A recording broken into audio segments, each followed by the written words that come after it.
बाजार पर आज हमसे बातचीत करने के लिए हमारे साथ जुड़ गए हैं अंकित कपूर, को-फाउंडर डायरेक्टर हैं कमोडिटी समाचार सिक्योरिटीज़ के। अंकित, हाय, गुड मॉर्निंग, स्वागत है आपका बाजार सवेरे में।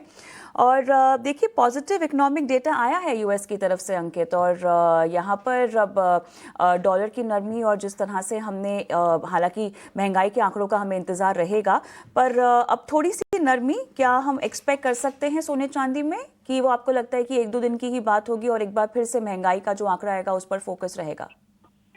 जी, ओवरऑल अगर सिचुएशन देखेंगे तो आज सुबह सुबह टैरिफ का वापस से एक ट्रिगर निकला है, जहां पे फार्मास्यूटिकल के ऊपर और ग्लोबल मार्केट में, इकोनॉमी में।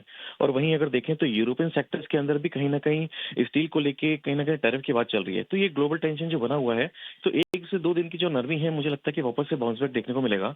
तो गोल्ड और सिल्वर के अंदर हमें वापस से उछाल देखने को मिलेगा। 1 से 2 दिन का जो ट्रेंड है वो थोड़ा सा नेगेटिव हो सकता है, लेकिन ओवरऑल अगर मैं सिनेरियो की बात करूँ तो अभी फंडामेंटल्स में कोई भी बदलाव नहीं आया है। के मुताबिक फंडामेंटल्स में कोई बदलाव नहीं आया है, तो क्या फिर इन लेवल्स को खरीदारी के लिए इस्तेमाल करना चाहिए अंकित? हाँ जी, बिल्कुल, इसमें खरीदारी कर सकते हैं। अगर गोल्ड की बात करूं तो मुझे लगता है कि नीचे में कहीं पे भी 1,12,000 के आसपास मिलता है, तो इसमें खरीदारी करी जा सकती है। और स्टॉप लॉस रहेगा 1,11,400 का। टारगेट इसमें वापस से 1,13,000, 1,13,500 तक देखने को मिल सकते हैं।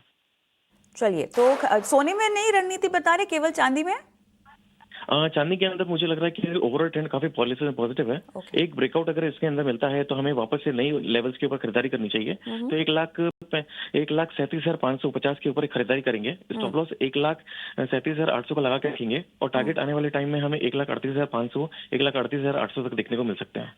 चलिए, कच्चे तेल को लेकर भी खबर है। अब ऐसे में क्या लगता है आपको, करंट लेवल्स पर खरीदारी और शॉर्ट टर्म ट्रेड इनिशिएट करना चाहिए?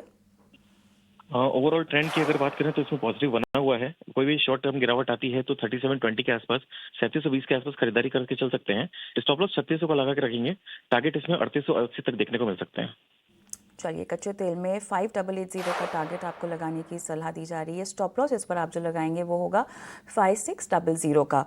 अंकित, बेस मेटल्स जो कि चाइना के डेवलपमेंट्स को लेकर काफ़ी तेज़ी में है, और वंस अगेन कॉपर यहाँ पर हम देख रहे हैं कि डिमांड में है। क्या फिलहाल, क्योंकि फ्लैट कारोबार, इस पर्टिकुलर कमोडिटी में कोई रणनीति बनानी चाहिए? और निकल इकलौता हम देख रहे हैं जो कि 1% के पार की तेज़ी दिखा रहा है। बाकी तमाम बेस मेटल्स में फिलहाल आधे से लगभग 1/4% की कमजोरी है।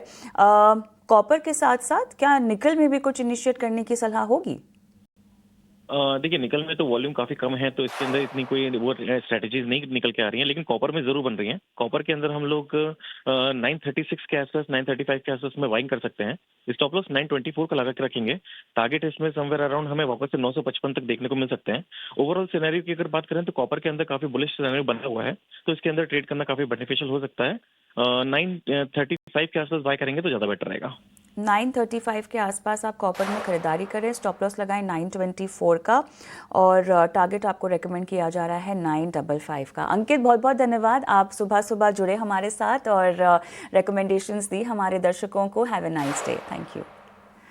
और इसी के साथ बाजार सवेरे को हम फिलहाल यहीं समेटते हैं, लेकिन